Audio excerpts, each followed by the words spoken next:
city has been plagued by crime and bad sex. There is a new name to deliver justice. Is a new name delivered to justice by sex woman.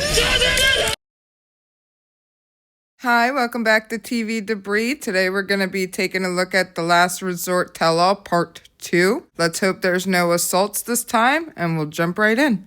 We resume the tell-all with Brandon and Julia, and Sean asks Julia how far it actually went with this other guy that she worked with in Russia. And Julia says, we kissed. And of course Jasmine is like, oh, well, was it just a peck or did you start French kissing? And Brandon's like, I don't want to know that. So they're like, okay, let's respect Brandon not wanting to know that. And then Sean goes, hey, Brandon's parents, how do you feel about this? And Julia just lets out a big gasp and is like, I forgot they were even there. So his parents say that it was a long time ago. They really think that he's going to have to learn to move past it. It was a long time ago. Everybody makes mistakes, and ultimately she chose him. And Brandon's like, yeah, I know that, but it's going to take me some time to get over. And at one point, Julia says to him, oh, is this something you're ever going to be able to move on from? Because if you can't move on from this, then we can't move forward. And Rob was like, give him a minute. Like, give him a minute to absorb what you just told him. He's just finding about it this second. Which, yeah, obviously that's totally fair. You need some time to come to terms with the new information. And Julia gets up and gives Brandon a hug and apologizes and says that she loves him. And she assures him that ever since they've been married and she's lived in the U.S., she hasn't done anything with anybody, no kissing, anything like that, and that she's been a good wife. We move on over to Sophie and Rob, and Jesus, I don't even know. It felt like the first half of their segment was just talking about the fact that Sophie got a boob job and that she took Rob to the back when they were on set here before the tell-all and showed him. And it's like, who cares? Who cares about her fake boobs? Like, honestly, why? Why does this matter? And then they follow it up with her and Rob all of a sudden deciding to sleep together again, or however she phrased it. I just all of a sudden started sleeping with him again. So pretty much what happened is they went to Disney World together, even though they were split up, and they had such a great time there and they weren't arguing at all. So Sophie was like, and then it just made me realize I just want to have sex. And they're like, oh, so you slept together the night of Disney World? And she's like, no, it was months after. It's like, so what the hell does any of that even mean? Why do we have to hear about Disney World? That meant nothing. When you guys started sleeping together wasn't because of how good you felt in Disney World if it wasn't at Disney World. Then Sean asks Rob how long it was after Sophie and he split on The Last Resort before he started seeing somebody else. He's like, oh no, it took a while. And then Josh, of course, his little like right-hand man now, is like, he took a long time. He was really heartbroken over what happened with him and Sophie. Rob's like, yeah, I went out with a girl a few months after. And Sophie's like, and she was English. She was English just like me. It was weird. It was like, why would you go after somebody that's just like me? And it's... It was so stupid to me because she's like, she had an accent just like me, and Sean asks Sophie if she felt jealous by that, which clearly, who even needs to ask that? Clearly, if the first thing she's ready to do is be like, can you believe this girl was British also? It's so weird. Clearly, she was a little bit jealous, and Sophie's like, yeah, I'm not gonna lie, I was. And Rob says, well, the fact that she was British wasn't really a green flag for me. After all that, of course, Sean has to ask Sophie how her dating life has been going and how long she waited till after they split up to see somebody else. And Sophie says that she waited a few months as well, and that she's been in 2 relationships since, one with a man, one with a woman. And she goes, the woman had a kid, and then the guy I was dating also had a kid. And Rob's like, oh, tell him the whole story. It's really funny. It's really funny. Here, Sophie was dating the parents of the same child. Like, they had a kid together. Her boyfriend and her girlfriend had a kid together. And she's like, I didn't know that. They claim she didn't know that, but one, how the hell do you not know that? If you know about the kid and you just think, oh, that's such a weird, funny coincidence that both of you have a kid with the same exact name and you live in the same area. And have you not seen pictures of the kid? Did they not show you pictures of the child? How would you not know that you're dating the parents of a child? That makes no sense to me. I really think it was probably some open thing, like she was the third member and she just doesn't want to talk about it like that. But they're claiming she didn't know. And I find that really fucking bizarre. How do you not know that? And this next part is weird too. Sean says, okay, now we're gonna address a rumor that came up when the cast members were filming Between the Sheets. And they pan over to the screen where Jasmine's sitting on the couch with Julia. Jasmine says, oh yeah, Sophie has a sugar daddy. And Julia's like, what? What are you talking about? And Jasmine's like, oh, she has a sugar daddy. He's a rich guy. I don't know if he's older or younger, but he pays for everything. And that's why she's always going and traveling everywhere. And this guy just takes care of it all. And it was so fucking weird. Because then they go back to the tell-all. And Sophie's like, oh yeah, I am dating a 93-year-old sugar daddy. And everybody's like, what? Is this for real? And she's like, no, I'm just being sarcastic. And then somebody asked Jasmine where she heard that rumor. And she goes, oh, it's a secret. And Rob quick whips his head around and is like, she heard that from me because when we first got to the resort and Jasmine was sobbing on the curb, I went over to try to comfort her. And she asked me about Sophie and how Sophie is paying for all this stuff and asked me if she has a sugar daddy. And I said, I don't know, maybe she does. And it's like the shit that Jasmine was, if that's true and that's the whole conversation, Jasmine just be popping off with some wild shit in front of these cameras for no reason, which is another thing.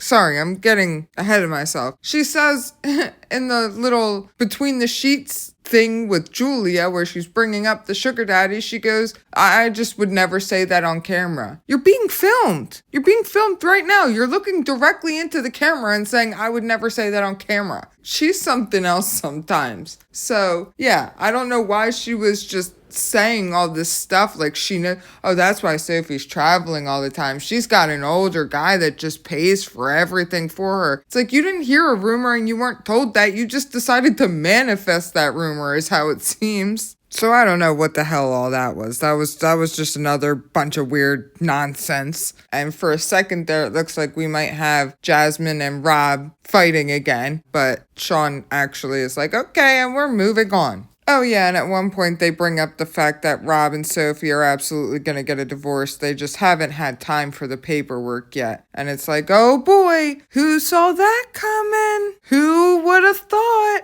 The cast break for lunch and Gino, Brandon, and Stacy are all sitting at a table together and Julia comes in the room in this dog mask and she's like, I don't know how you see in this thing, and takes it off. And Gino goes, I want to see you in the dog mask, which one, she was just wearing it, two, Gino, you're a creep. So she puts it back on, has a little back and forth with Brandon about like superhero dialogue. So that's what I put in the beginning of this video. And then when she's getting ready to leave, Gino says this. Now you gotta do a dance for Brandon.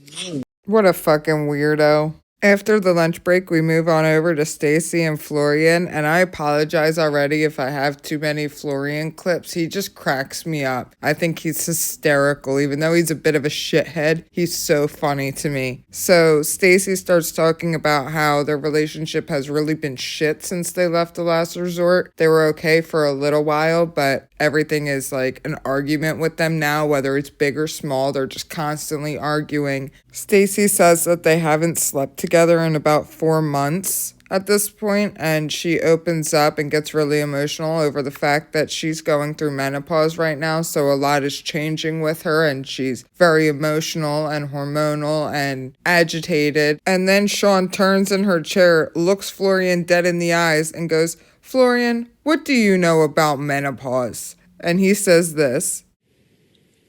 I know how cool for menopause. Then after all the menopause talk, which of course Sean goes to the guys and says, what do you guys know about menopause? that's a whole nother thing. So after the menopause talk, it goes over to the fact that a lot of people in the cast think that Florian has anger issues. And Stacy says, you're a liability when you act this way. You get really like irritated and you get loud with people. And he says that, no, I have a bunch of people around me here that bother me and try to get my life. But when I'm in Miami, I don't ever fight anybody. If I had anger issues, I'd be in fights all the time. And at one point in that discussion, he says this. What? No, I wish I did wrong, Tommy. I thought that was funny because he turned into like a cartoon character. Stacy says that when they're fighting, Florian calls her all kinds of nasty names like bitch and hoe, which, dude, come on, get a grip. And Ari jumps in the conversation at one point and says, you do have anger issues. You walk around saying F this, F that, and you're so pissed off all the time. If you keep living like that, you're going to have a heart attack by the time you're 40. And